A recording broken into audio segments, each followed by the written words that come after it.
ప్రజలు విఘ్నులు, ప్రజలకు పరిపాలన తెలుసు, ప్రజలు ఎవరు ఏం చేస్తున్నారో, ఎవరు ఏం మాట్లాడుతున్నారో, ఎవరి ఆలోచన ఎట్లుందో ప్రజలు తెలియనంత అమాయకులా.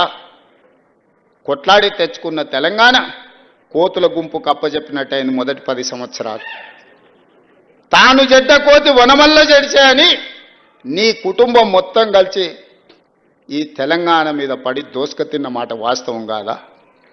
అందుకే ఈరోజు సూటిగా వారికి విజ్ఞప్తి చేస్తున్నా, కాళేశ్వరం మీద చర్చ చేద్దామా? ఉచిత బస్సు ఆడబిడ్డలకు ఇచ్చిన దాని మీద చర్చ చేద్దామా?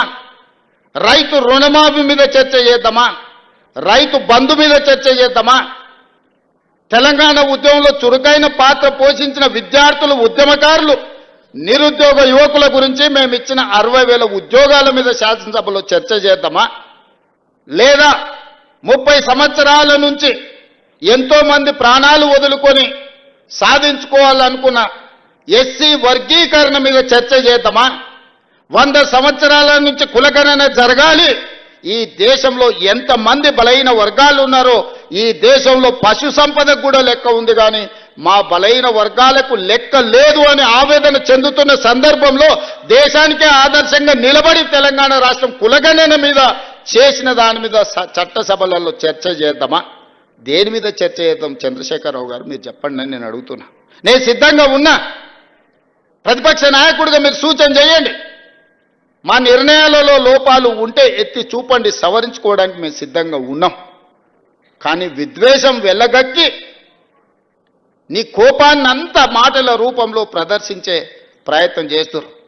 ఆయన కళ్ళకు, ఆయన చూపుకు ఒకవేళ బలమే ఉంటే ఆయన కడుపులో ఉన్న విషంతోనే ఒకవేళ ఎదురుగున్న వాళ్ళని మాయం చేసేది ఉంటే ఈ పార్టీకి వేదిక మీద ఉన్న మేము ఎవ్వరం లేకుండా పోయేటోళ్ళం.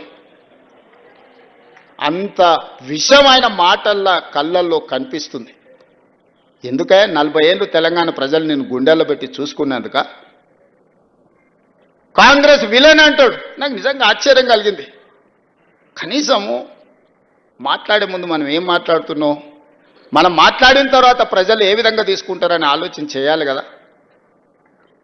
మనకు విచక్షణ ఉంది కదా, ఆలోచన ఉంది కదా. మాట్లాడకంటే ముందు ఏం మాట్లాడాలనో ఆలోచన చేయాలి, మాట్లాడిన తర్వాత ప్రజలేం ఏ విధంగా తీసుకుంటారో కూడా ఆలోచన చేయాలి. మొట్టమొదటి విలన్ తెలంగాణకు విలన్ కాంగ్రెస్ పార్టీ అని ఎంత పెద్ద మాట అది. తెలంగాణ ఇచ్చినందుకు విలన్ అయిందా? మేము తెలంగాణ ఇస్తే 10 ఏళ్ళు నువ్వు తెలంగాణ ముఖ్యమంత్రి అయి దోసుకొని టీవీలు పెట్టుకొని పేపర్లు పెట్టుకొని ఫామ్ హౌజులు కట్టుకొని ఇంటిల్లి పాది పదవులు అనుభవించి కాంగ్రెస్ ఇచ్చిన తెలంగాణలో నువ్వు లబ్ధి పొందినందుకు కాంగ్రెస్ విలన్ అయిందా? అంటే గింటే ప్రజలనాలే కాంగ్రెస్ నేమన్నా అయ్యా మీరు తెలంగాణ ఇస్తే ఇగో ఆయన గట్ట తయారయ్యిండు, గిట్లా అచ్చోసిన ఆంబోతులు మా మీద ఎందుకు వదిన అని ప్రజలేమన్నా ఆవేదన వెలుపుచ్చారంటే అర్థం ఉంది. కానీ నీకెక్కడిది అర్హత మాట్లాడడానికి?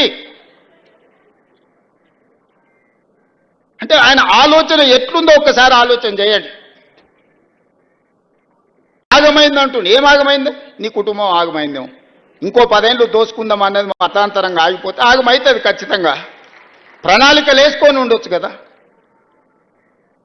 మంది పిల్లలకు ఉద్యోగాలు ఇవ్వలేదు, కానీ మీ ఇంట్లో మీ పిల్లల్ని ప్రజలు ఓడగొడితే మళ్ళీ దొడ్డిదారిన తెచ్చి చట్టసభలలో పెట్టలేదా? ప్రజలు చూస్తలేరా?